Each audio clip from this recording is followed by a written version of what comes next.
This started out as a stagecoach stop from Sunbury to Columbus, right down Sunbury Pike, as they normally used to call it in the old days.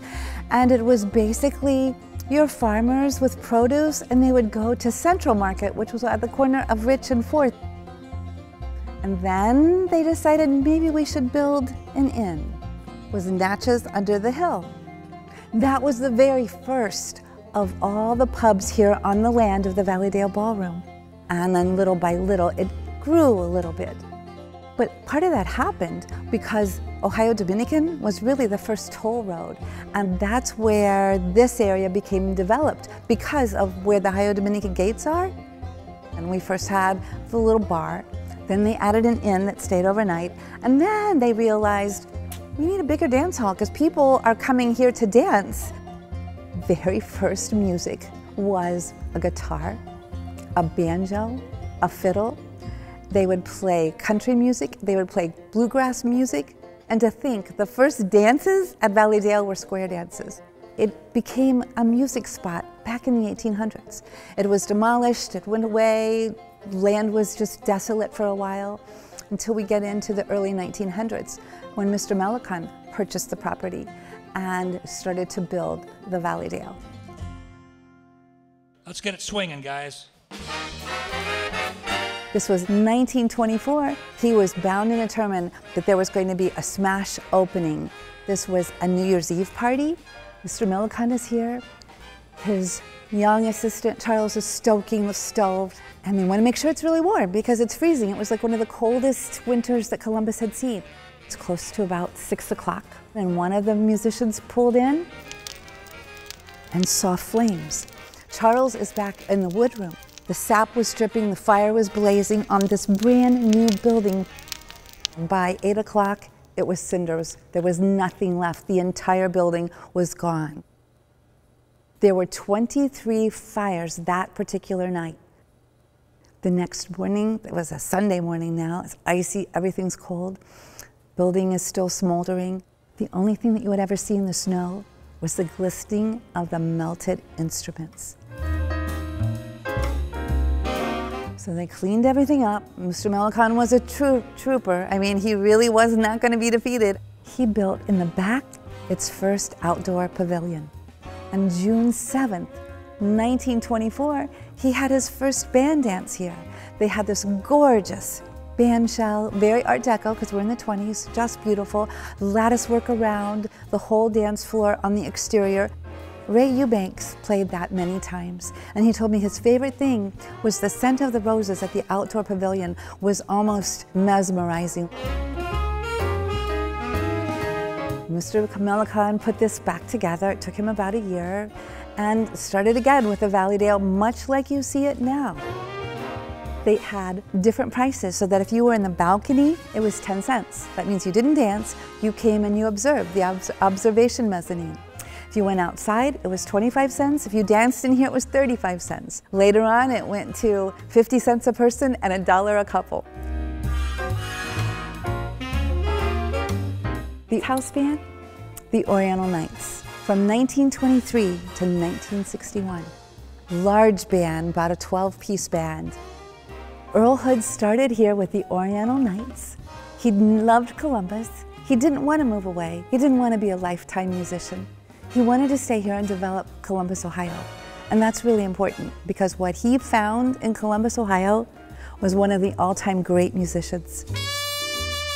Sweets Edison, the trumpet player that has played with Count Basie, that played with everybody. You have Sweets Edison that because Earl saw something in him as a young man, said, you need to learn to read music. Sweets didn't want to. You need to go to school. He didn't want to.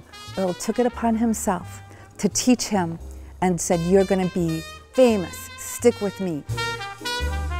He had a black female pianist playing, so that was really cool because you didn't see very many female musicians, let alone to have a pianist right there at the house band. Earl Hood, he opened for Frank Sinatra. He opened for the Tommy Dorsey Band. He opened for Duke Ellington, Count Basie, Benny Goodman, Bing Crosby. Perry Como, all these people and all their bands.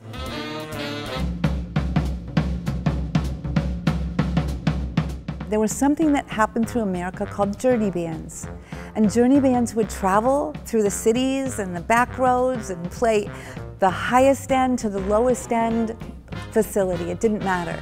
They were musicians, they were on a bus, and they wanted to play. On our stage, we have radio booths. And because when these bands are on stage, they weren't playing just for the Columbus audience, they were playing for the national audience. Labeled CBS, and we have Mutual Broadcasting System. They broadcast, announced, blow by blow, saying hi to the kids, saying hi, hey mom and dad, I see your children, kind of like before American Bandstand. So the one station that was relegated to the stage was the one we all know so well, NBC. Think about that. They were nothing at that time in the 30s. Well, guess what happened in 1961? NBC purchased Mutual Broadcasting Systems. That's why you know NBC, but you don't really know Mutual Broadcasting System.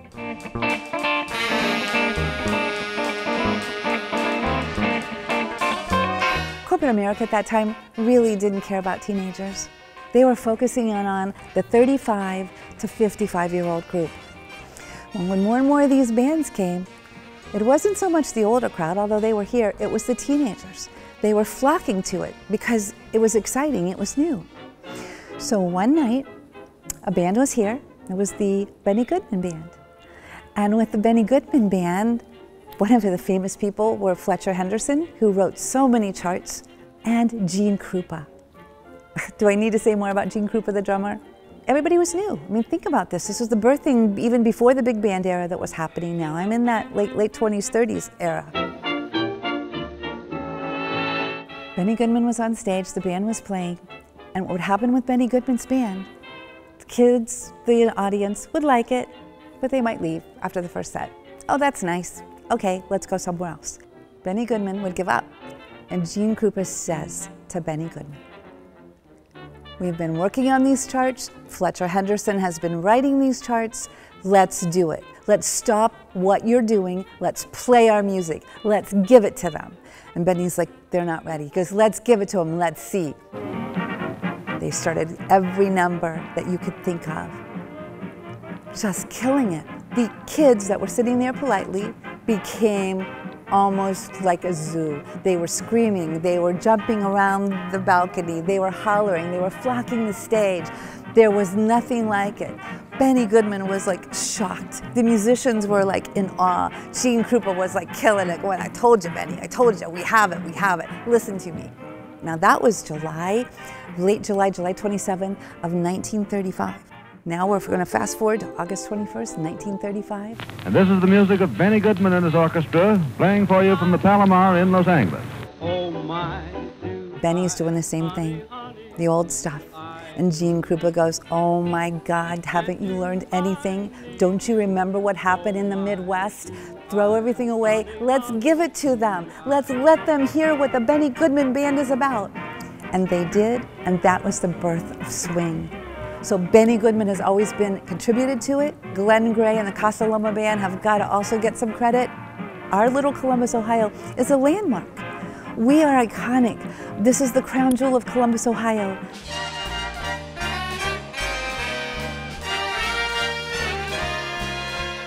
I guess I'm so passionate about it because I want everybody in Columbus to really come here and see how beautiful this building is and to learn its history and to just experience it.